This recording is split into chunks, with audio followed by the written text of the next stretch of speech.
Welcome back everyone to my Let's Play of Crystal Warriors. In the last town, Princess Iris recruited the water fighter Sophi and the firefighter Flare. So added to Sophi, the Wind Ranger that she recruited in the first town, we now have replacements for all our initial fighters, so they'll be getting in on the action now, so Iris won't be handling things all on her own. So we'll be sending those new fighters all the way down to the left. We want to have Sophi, our Wind Ranger there, recruit those monsters. They're water monsters.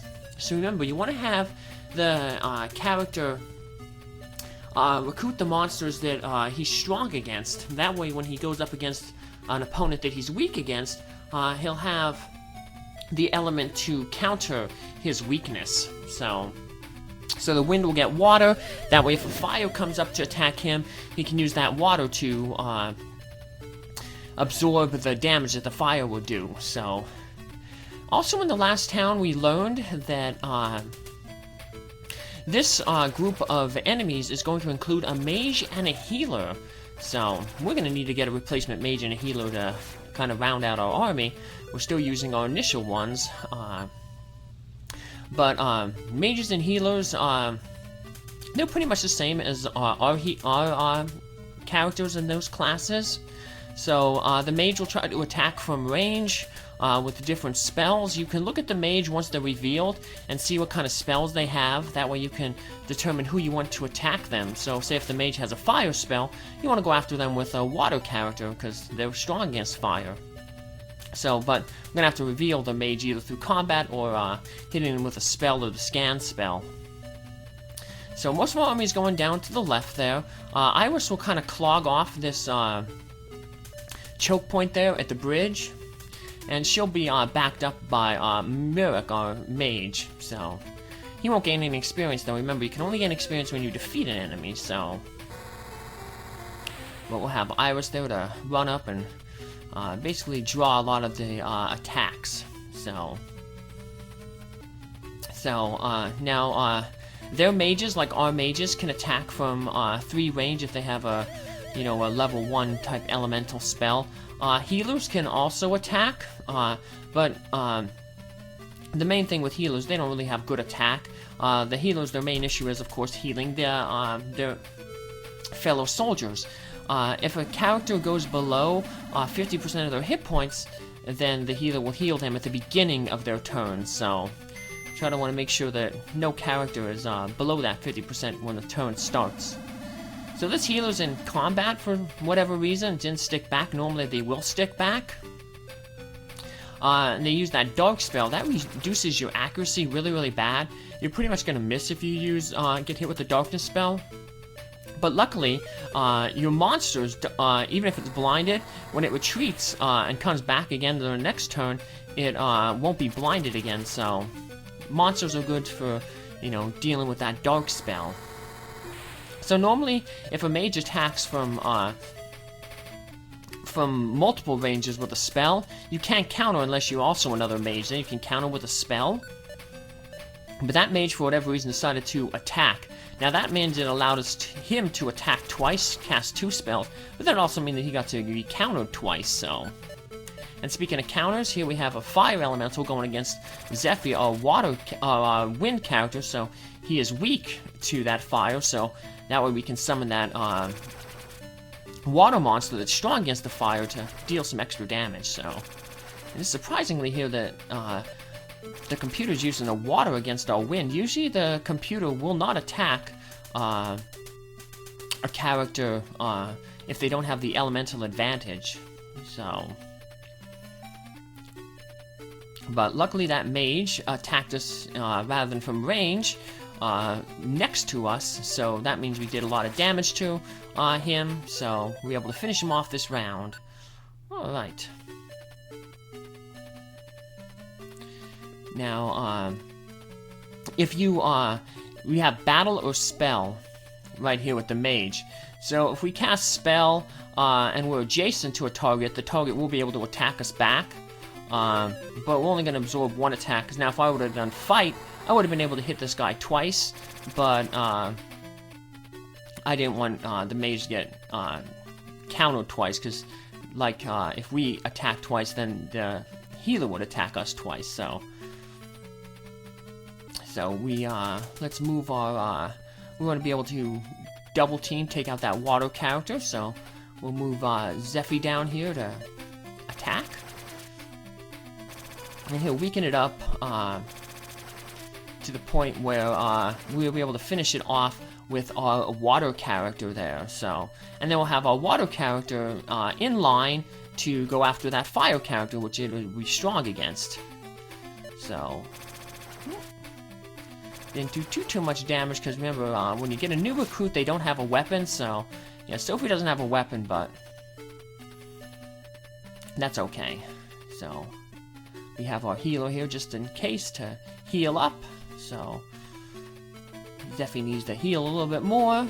Maybe next turn we can heal up Sophi there.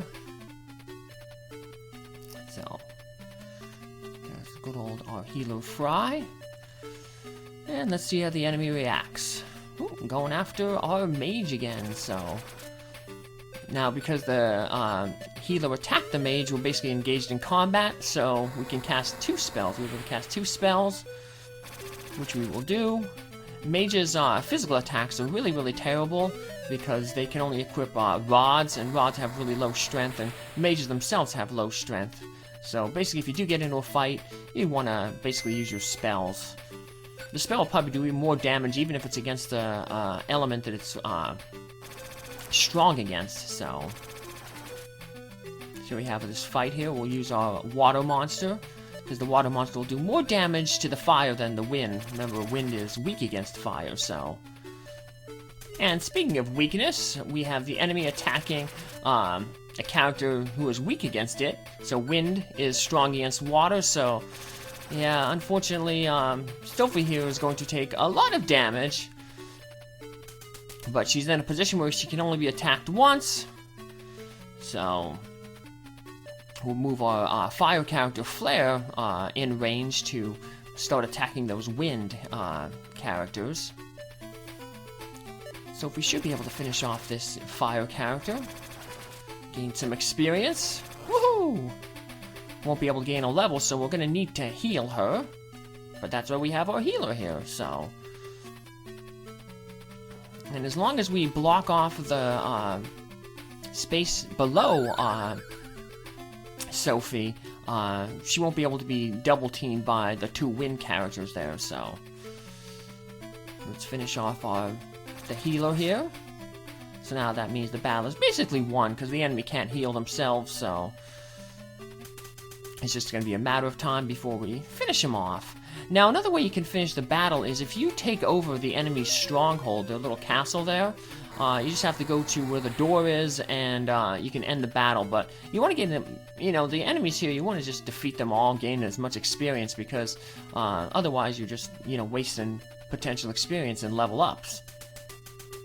However, that can also backfire on you, because if the enemy reaches your castle and gets to the center, you will also lose the battle too, so yeah, there's your basically 2 lose conditions: if Princess Iris is defeated, or if the enemy reaches your castle. So now, one of the interesting things is, if you notice the maps, when we take over this castle here, it'll be the same castle that we start from in the next battle. So it's like the map is one long continuous. If you look at Crystal Warriors, the world map, you'll notice that all the maps, they link into one another. So it's pretty neat. It gives like that continuity to the campaign that we're running. So we take over one castle, and that's where we start in the next episode. So kind of reminds me of Ogre Battle.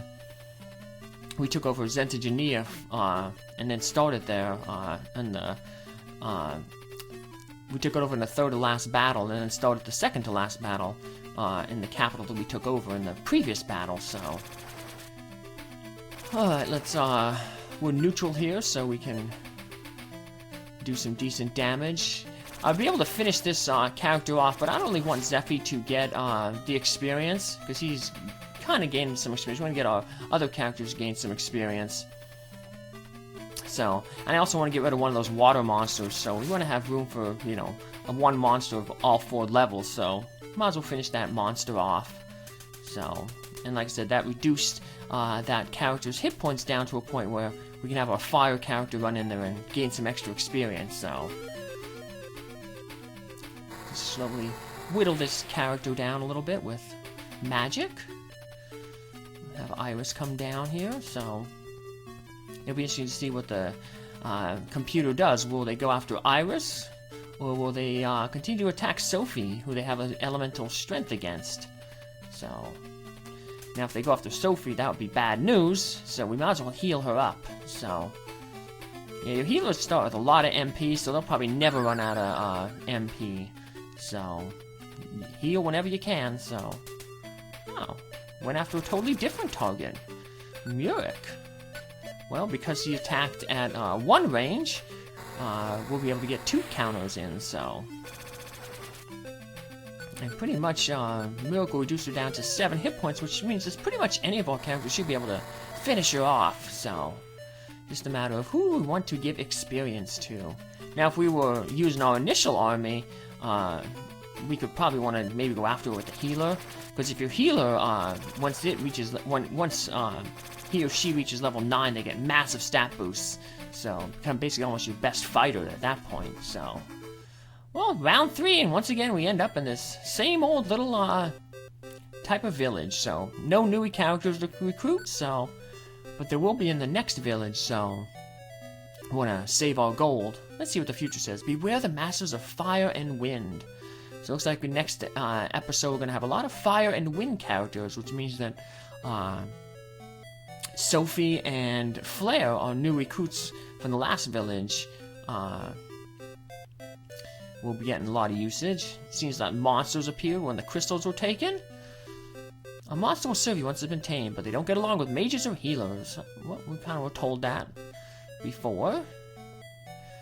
And let's see, we got weapons and armor in this shop. Swords, cuirasses. That's the basic defensive item. The best defensive item for your rangers, though. So yeah, rangers don't get a lot of defense.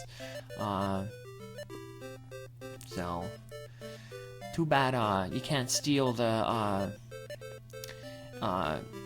equipment from your other characters. Yeah, you can't swap equipment, so that would be nice, but we might as well buy Rat the Cuirass. Zephy the Cuirass. Rat already has one. That way he has, you know, his max defense. And we'll buy a level 1 sword for Sophi and Flare. They'll be able to do a little bit more damage that way. So, yeah, it stinks that they don't come, even though their sprite has like a sword, when they get into battle, they don't come with a sword equipped, so we'll eventually have to buy better weapons for them, but they'll be more available as we get further on in the campaign. So, what kind of spells do we got? Heal. You can also get that for Iris Heal.